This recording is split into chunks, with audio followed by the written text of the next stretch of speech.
Hi, Blastpop here. Today I'm taking a look at Monty's Gamble Market Garden by MMP. This is the second edition. This edition was published by MMP, as was the original edition. The game designer is Mike Ranella and uses essentially a much enhanced version of the Storm over Arnhem system, first published by Avalon Hill in the early 80s, and that was designed by Courtney Allen. Through the years, the system has gone through various iterations, has been changed around both by Avalon Hill and subsequently by Mr. Ranella, as well as MMP and some other companies, using that as sort of a basis for a area tactical combat system. It does work well in situations where the terrain is important and you can kind of channel the um, way units operate based on the terrain by setting up areas and kind of constricting their movement. It works rather neatly. Um, I have to say that the system has changed a lot over the years because I playtested Storm over Arnhem for Avalon Hill way back when, and the changes over the years has been nothing short of amazing, the way the system has been essentially upgraded and changed. Now, aside from that, what we have here today is the 2019 version of the game, and included in the package is the box, a 22 by 34 inch map sheet, 4 counter sheets, totaling 469 counters on 2 full-size sheets, a half-size sheet, and then a partial sheet as well. A rule book, 4 setup cards, 2 for the Allies, 2 for the Germans, and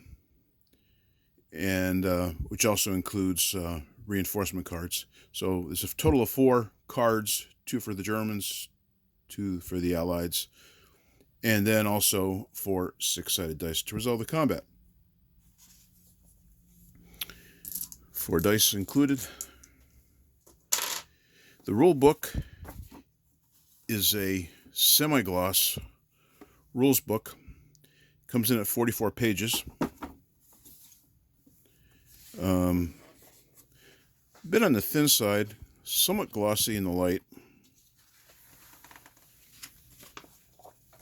First inside page, empty. Your contents: introduction, playing pieces, explanation of the map, the zones, the areas, explanation of the units and what they represent, your attack, defense, and movement factors in that order, disruption markers, various control markers,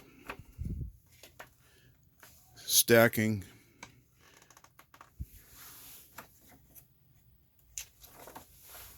movement. Each turn is composed of impulses. Now, the game starts on September 17th, 1944, and the basic games ends on September 20th, 1944, which is 4 turns with several impulses. You can extend the game past that to September 24th and September 26th.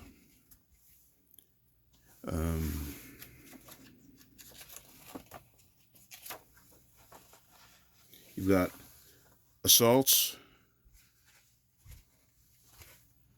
you've got bombardment. Essentially what you do is you, as the attacker, take your attack factor, add 1 die, add 1 point to the value of that for every unit beyond the first, some other values as well. Also, then you roll 2d6. The defender takes his defense value, adds the terrain effects modifier for the zone or area that they're in, and then combine that total into a comparison. And that comparison tells you what losses, if any, the side the defender must take. And then you can have retreats and losses. And you got disruption, supply,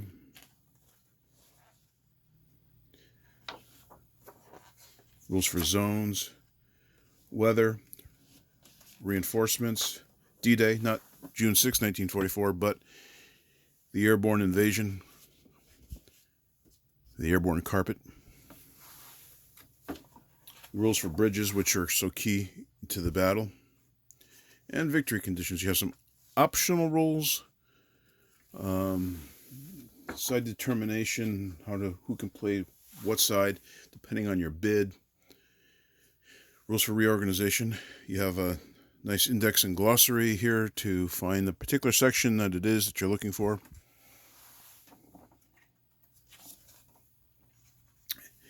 Extensive examples of play, showing air bombardment, airborne landings, bridge demolition, the 30th Corps assault, overruns, mandatory boat assaults.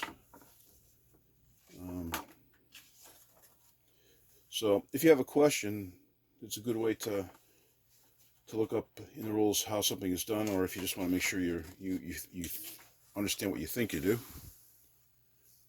And then Fortress Hall in 1940, which is a variant, which, as the name indicates, takes place in May of 1940, from the 10th of May to the 12th of May 1940, and uses the same map, has additional counters, but does provide an additional value for something that's already published previously in a magazine.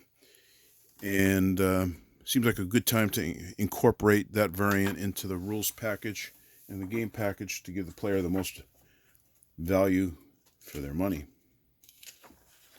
So you have rules for that. The rules, standard rules apply except where noted for the 1940 version.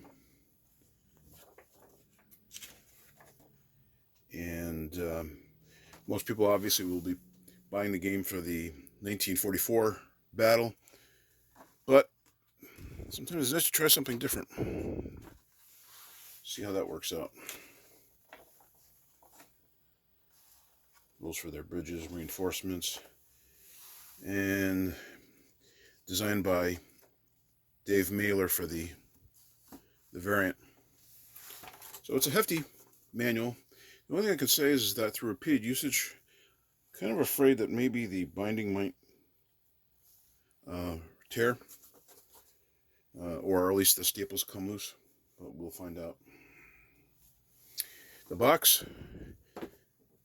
like a 1.5 inch box, maybe 1 inch, shows a sample of the pieces on the board along with the terrain, some examples of what's included in the game, and it's a high solitaire suitability with medium complexity. You have the German setup card, help you organize your forces fast, some important charts and tables to be nice and handy for you.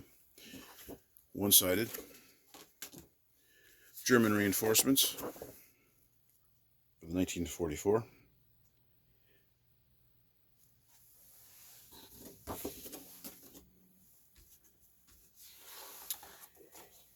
The Allied setup and D-Day sequence of play. Down below you have your 30th Corps assault phase units.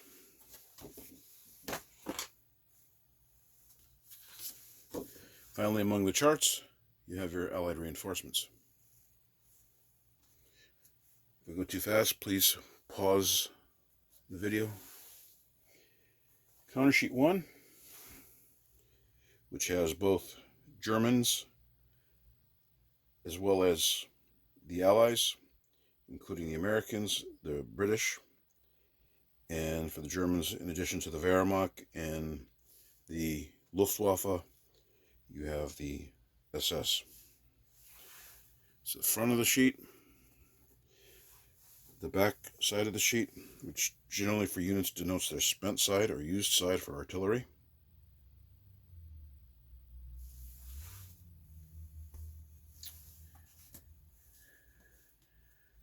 The second counter sheet,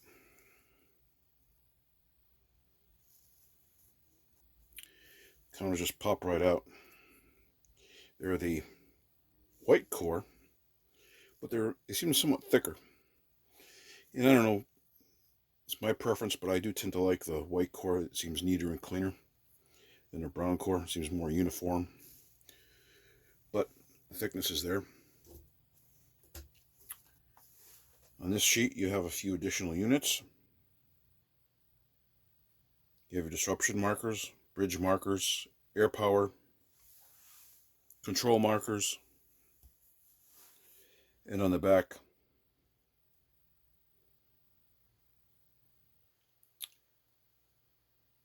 essentially the same.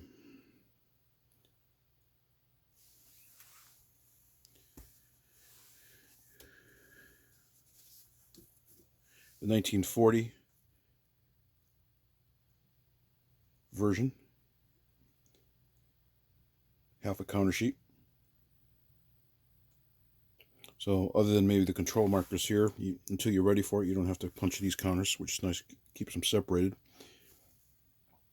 You have Dutch, some French, Germans. Again, the spent side. And then finally, another small counter sheet, which has units for the Dutch and control markers. Not units for the Dutch, but disruption markers. And finally, we have the map. The map goes from the south down near Eindhoven up to and beyond Arnhem up there in the north. As you can see, the areas are divided by white lines and or rivers. These are roads. Now, I had played the first edition some time ago, and the roads sometimes actually are more visible. And of course, this is the game of the Battle of the Roads, trying to get up the road to Arnhem. But I had the problem with that. It used to create a situation when I was playing that, at least initially when I first started, it was a little confusing as to what was an area and what was a road, just by the nature of the way it's presented. It looks like they've improved it a little bit. The map looks different from its original first edition, if I recall correctly. It looks neater and cleaner, and the presentation is still very nice. You keep track of your supply, your units in the United Kingdom to be dropped, such as the Polish Brigade. These are the areas. This is your area number on top, and then your terrain effects modifier on the bottom, in this case +1. Landing zones for airborne. These here are, or landing areas, these here are zones which represent a bigger area, and they align the area around the board, as you can see, where units can move around, and it's particularly useful for the Germans to maneuver to hit them in the Allies in one area and maybe move to another and hit them in another area later on. And then you got various tracks on the board for the turn over here. And additionally, you have some of the tracks reproduced here. Not tracks, but charts. For instance, airborne landing, bridge seizure, bombardment resolution, right at the player's fingertips. So it's easy to remember. And then the effects of isolation is on one of the charts off the side here. And then assault air supply. Very nicely and tastefully done. Once I knew this was coming out, I couldn't wait to get my hands on this. This is good gaming, especially down my local wargaming club. This could see a lot of play. So, among at least the fans of this style system. Again, this is by MMP. Designer is Mike Ranella. Sorry about that, Mike. And it's published in 2019. Please like, comment, and subscribe. This has been Blastpop. Bye.